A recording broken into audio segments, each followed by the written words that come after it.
First of all, introduce at the piano the distinguished pianist, composer, linguist and troglodyte, the man of whom Kenneth Tynan once said, Donald Swann.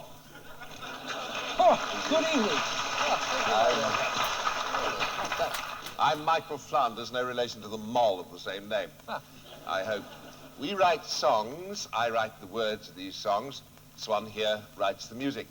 And this evening, we hope to bring you all that is best in England's remaining cultural heritage, with some more of our respectable songs for responsible people.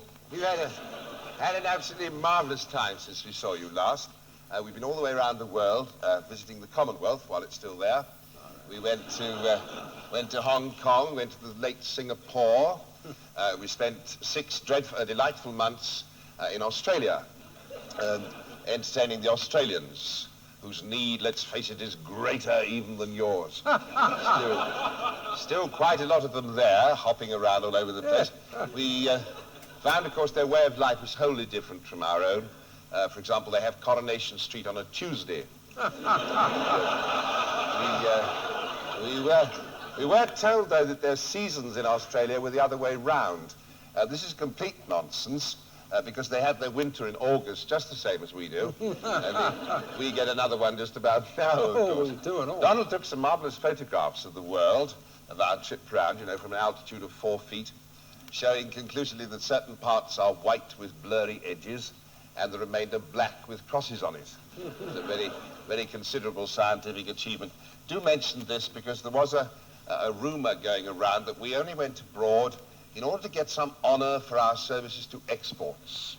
Now, this is wholly untrue. Though it has, I think, been rightly said that today an honour is not without profit, except in your own country. So we thought we'd thank you very much. We're all right. We have about 300 estate agents and mortgage brokers here this evening. No wonder we can never get a house, my goodness. They ought to be home mugging up the new Rent Act, I think, really. So if they can break my mortgage, that'll be something.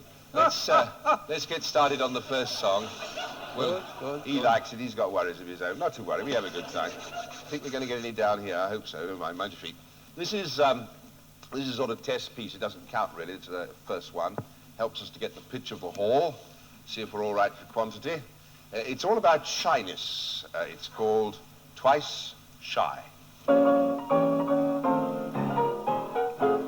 When a man comes bouncing into a pub with a couple of girls in tow, when he sets up a shout of drinks all round and a table for 6, please, Joe. When he kisses the barmaid, knocks down the door. Whoops, sorry. Yells for the cabaret. Bring on the gollywog girls. When you're wondering whether you might move on, someone is sure to say. I say, you know what his trouble is, really, don't you? Underneath all that noise, he's really a very shy person.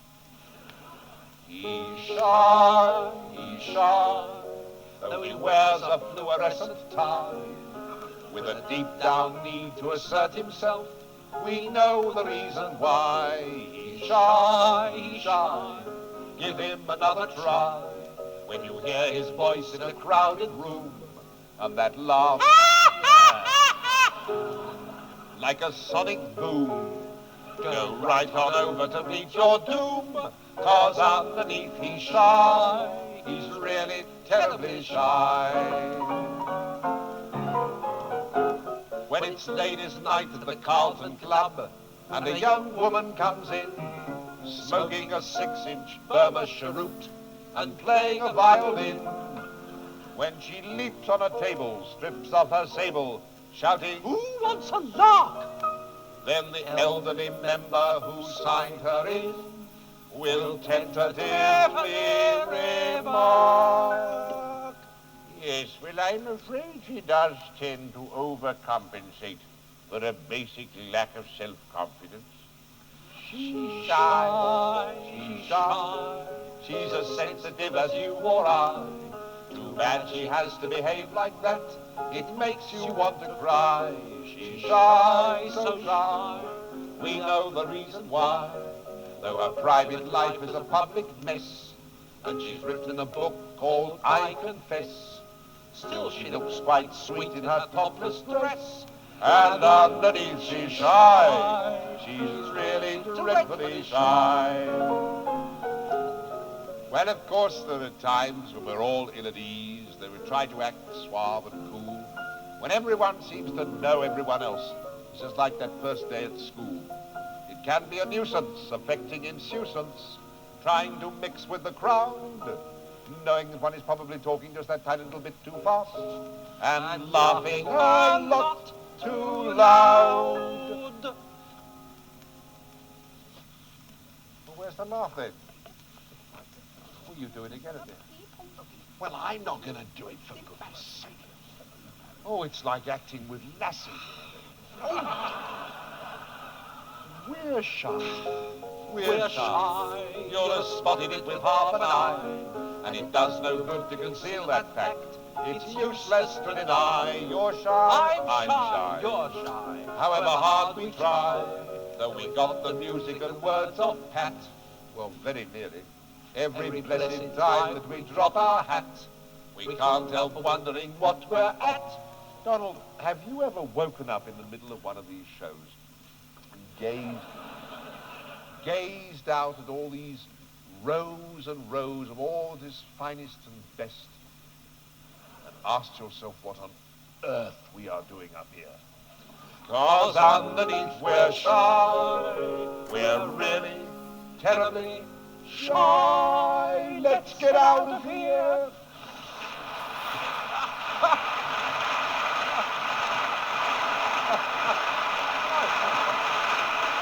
Well, we introduce a note of topicalia into alia. And I think one of the subjects most topical at the moment in all our minds is the subject of the Commonwealth. The Commonwealth, and whether England should leave it or not. We have a song about the Commonwealth. It's called Commonwealth Fair. I think you'll recognize the music. The words are pretty familiar, too. We'd like to sing you a Commonwealth song, all along, down along, round along Lee. There isn't much of it, it won't take us long, without Era, South Africa, and probably India, Tanzania, Singapore. Oh, Southern Rhodesia and all, oh, Southern Rhodesia and all. The Commonwealth hasn't much meaning today, all about turnabout, roundabout Lee, except for the few who are still willing to play, like Australia, New Zealand, and Canada. Well, that's about the lot, really. And that doesn't include Montreal, that doesn't include Montreal. The others may still wear the Commonwealth coat, though there's practically nothing on which we agree. What does Commonwealth mean when it comes to the vote? To Malaysia, And Malta, and Cyprus, and Jamaica, and Trinidad and Tobago, and Gambia, and Zambia, and Malawi, that's Nyasaland, and Kenya, and Ceylon, and Nigeria. Sierra Leone. Hooray, silence for the Prime Minister of Antarctica.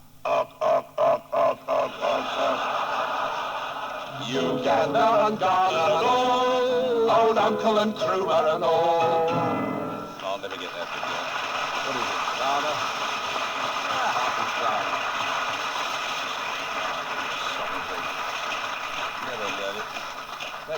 That is a terrible song. We have to rewrite it every morning, you know. It's shocking business. I had trouble with this song, you know, because I was very worried about it because, you know, they've changed their names, so many of these places. They keep dodging around all over the place. And I rang up the Commonwealth Relations Office. I haven't got any relations there, but I rang up. And they were very nice. This is true. This is absolutely true. Sure as I'm riding this bicycle. And no, I rang him up and I said, this is a very foolish question. I'm terribly sorry. But I'm writing this in a song. Could you tell me exactly who is in the Commonwealth? And this charming man said, he said, well, as a matter of fact, he said, the file is in the other office. Oh, my goodness. We got another topical song coming up, though. I think it'd be fun. It's about Aden, you know. It's about the Durham Light Infantry going out there. And it goes something like, dashing along the Suez Canal to save the Aden bases. You know, we get nothing but trouble. Here's the sort of problems we have. We never found a decent rhyme for Khrushchev until he'd gone. Did he fall or was he Pushchov?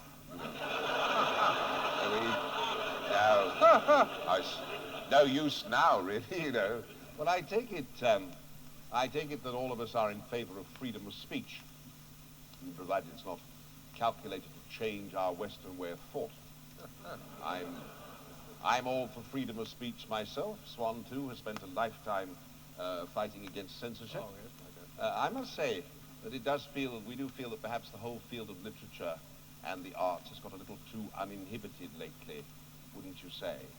I mean, you know, modern plays and films and books and so on. There doesn't seem to be anything you can't say nowadays in public. You can say things in public that you would hesitate to say in private. I mean, these four-letter words and so on. I am very much opposed to this. I mean, there are very few of these four-letter words left.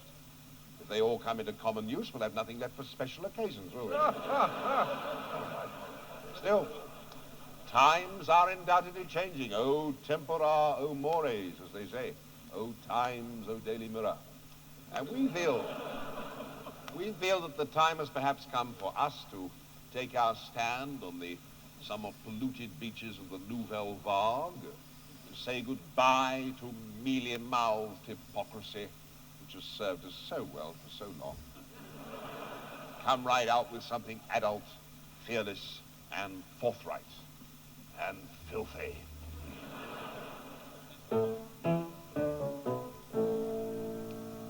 Mars out, paws out, let's talk rude. Peep-o, belly bum draws. Dance in the garden, in the nude. Peep-o, belly bum draws. Let's write rude words all down our street. Stick out our tongues at the people we meet. Let's have an intellectual treat. Peep-o, belly bum draws. Sunday again on CBC. Peep-o, belly bum draws. And Norman Mailer is coming to tea. Peep-o, belly bum pants. Allen Ginsberg reads on and on, but we're having a happening when he's gone. Come to the party in the John. Peep-o, belly bum draws. Disney's planning a double bill. Peep-o, belly bum draws. Christopher Robin meets Fanny Hill. Pooh Bear, belly bum draws. On stage and screen we can all work hard, throwing toilet rolls in our own backyard. Who's afraid of the avant-garde? Beep, beep, po, po, a belly, belly, bum, bum, beep-o, a belly, bum, draws. What gets the prizes and wins awards? Beep-o, belly, bum, draws. What did Prince Philip tell the lords? Well, never mind that. At Oxford and Cambridge and Yale and all, and at Berkeley they really have a ball. 'Cause the higher the brow, the harder they fall for belly, belly, bum, bum, botty, botty, bum, bum, beep-o, bo, belly, belly, bum, bum. Beep-o, belly, bum, draws.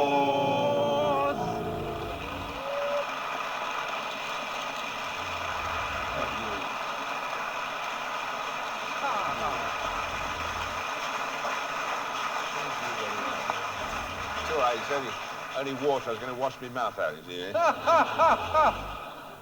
Oh, it's never a day. It's horrible. What's wrong? It's like that stuff they had in Adelaide, do you remember? They had their own billabong there. I think somebody must have camped by it, too. Oh, dear. Oh, my goodness. Well, they may be a bit short of water, but they got everything else out there. Oh, it's marvelous, isn't it, out there? Yes. We went to Geelong. We were there with the school there. What a wonderful school. I can think of no finer place to send a young man to prepare him for the great new vital Britain of the 1870s. I do. And then Oh, we had lots of fun. Swann got thrown out of the Melbourne Cup because his trousers were too short. Then Brisbane. Brisbane was fun. That was the place where he couldn't stop them giving him early morning tea. She hates him. Anyway, didn't matter what he did, what he said. Every morning at the crack of dawn, this great beautiful Betchaman girl would come clumping into the room, slap a great mug of scalding tea down his chest, and say, "Here you are, cobber. And if you don't like sugar, don't stir it." Oh, yeah. They're a lovely lot.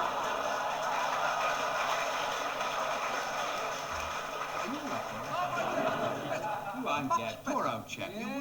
You wouldn't think, would you, to see him sitting quietly here counting the house, that in fact he'd had a very nasty accident this morning. Knocked himself out at breakfast. He's got one of those pop-up toasters. Nasty things. I was worried. I thought I was going to have to get Rex Harrison in or something, honestly. They are marvellous when you think of it, aren't they? All these fabulous labour-saving gadgets we all have nowadays, like toasters and Rex Harrison. It's we never have time to use them. We've written a little song about this. It's mostly from the housewife's point of view. I think this will perhaps be of particular interest to those gentlemen in our audience who are housewives. It's called Too Many Cookers.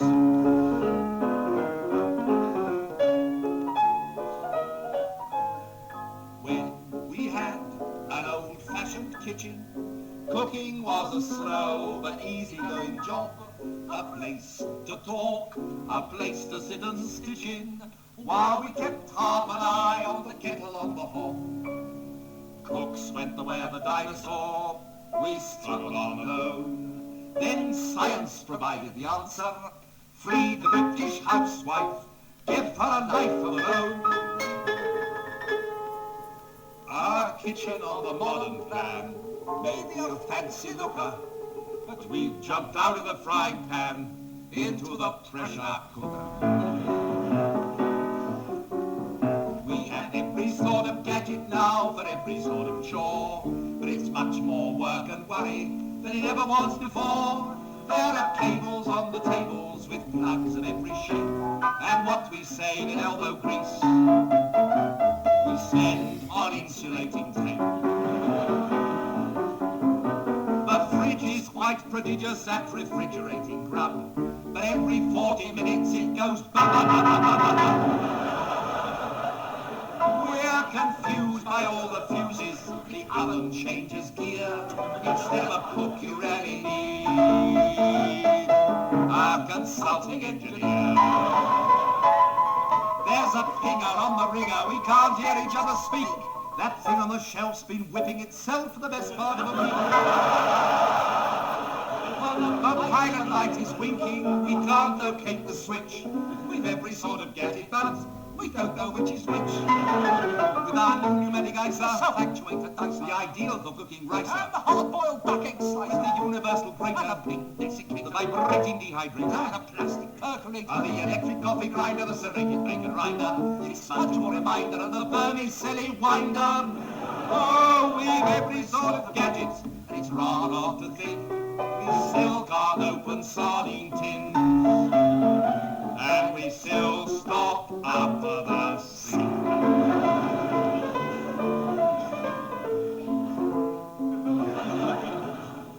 We don't want a labour-saving kitchen, we much prefer the one we had before.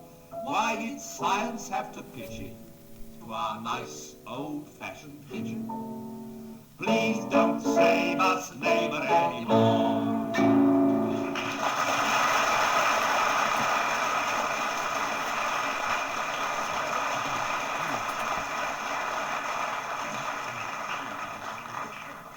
I wonder if you've noticed how whenever you have something vitally important happen in your own private life, something you want to discuss immediately with all your friends, that is the moment you cannot get hold of a single one of them. Well, this next song is about just that emotional problem. This song is in no way, that's better, it's no way autobiographical. There have been some doubts, I wouldn't like to think it was. It's called Vanessa, but I don't know anybody called Vanessa. It says MF at the top of the music. It doesn't stand for Michael Flanders. MF is a musical indication. It means the song should be sung mit feeling.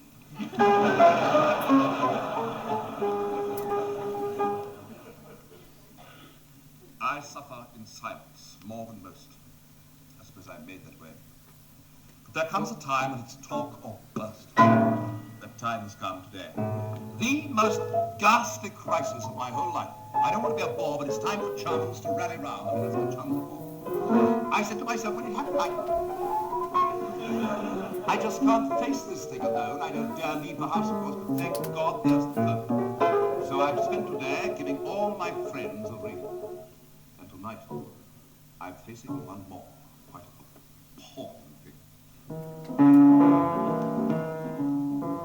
Nobody wants to hear about Vanessa and the terrible thing Vanessa's done to me.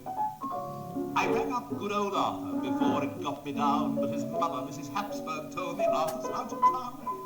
She obviously thought I was only trying to impress her when I said I needed Arthur right away. She didn't really seem to want to hear about Vanessa, the vitally urgent thing I have to say. Nobody wants to hear about Vanessa and the hideous mess Vanessa's got me in. I got through to the Harts. They were nice as they could be. Cyril explained they got the bishop there to tea. Sydney couldn't have been too sure la politessa, and he said he had to go out and have him shaved. And there wasn't time to stand here and he talk about Vanessa the fantastic way that she's behaved. I rang up Ethel Seal in the middle of a meal. She said, I'll ring you back. I know she won't. Virginia's gone to Cannes with that rather awful man. God knows what she sees of him, I don't. Henry wouldn't hear a word. He got something on the third. But I got through to the gas board by mistake. Well, Lucienne, I think, must have had too much to drink. She kept mumbling on, go and jump in the deck. Maybe she's been overworked on it. Anyway, none of them wanted to hear about it. And the unforgivable treatment I've received. Sandy is on the phone now. That goes to Angus, too. Colin Wilson has had his cut off. The best thing he could do. I didn't want to unburden myself to Janet, bless her. It just isn't the sort of thing I discuss with Swann. Couldn't find a soul to hear me talk about Vanessa.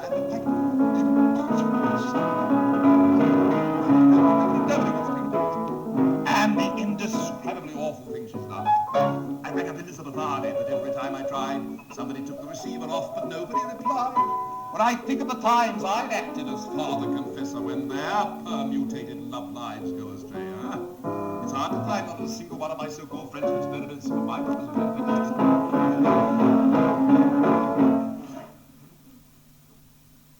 Perhaps you would like to hear about this.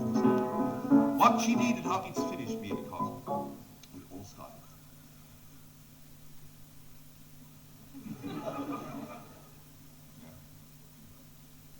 It's quite obvious. All of you here just couldn't care less about this. And I'm bothered if I'm going to tell you what it was.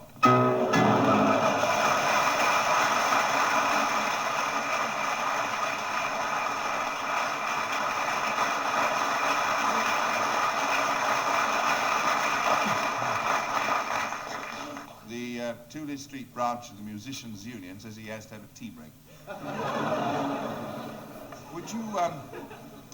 Would you please imagine that I'm wearing a blue blazer and a white hat, and that I'm sitting at the top of a short stepladder. It's summer.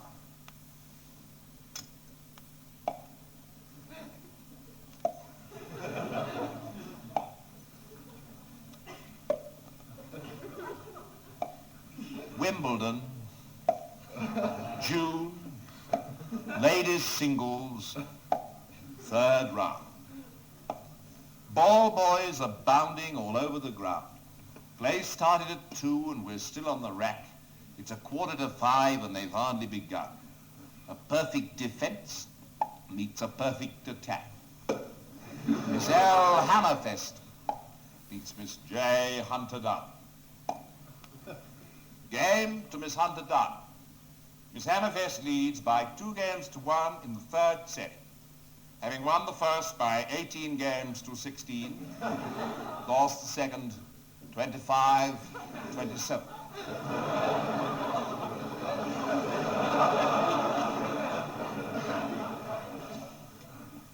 I never liked tennis. Damn silly name of the game with its volleys and loves and all that. The first time I umpired was June 36. I didn't think much of it then. Just rather fancied myself in the hat. Since when I have umpired again, and again, and again. And year after year, as I've sat on court after court, I've been struck by the thought they are bashing a ball with the gut of a cat. What a sport. You may think it's tedious seen from down there. It's ludicrous seen from above. 15 love, keeping my eye firmly fixed on the ball, hoping the linesman will know what to call. 15 all, as each long, drawn-out point puts my neck out of joint. What a job, set after set. Oh, the relief when you get the occasional lob. Ah. Till they smash it. Oh, 30, 15, what does it all mean? 40, 15, why 30, 15, why 40, 15? What have been said? I just said 1-0, 2-0, 3-0 again. Do just the same. Some of the older debenture holders be bound to get shirty. 40, 30. Now the spectators are trickling out. There's thunder about with lucky little rain. That ought to reduce. Deuce. Half of me board. Net cord.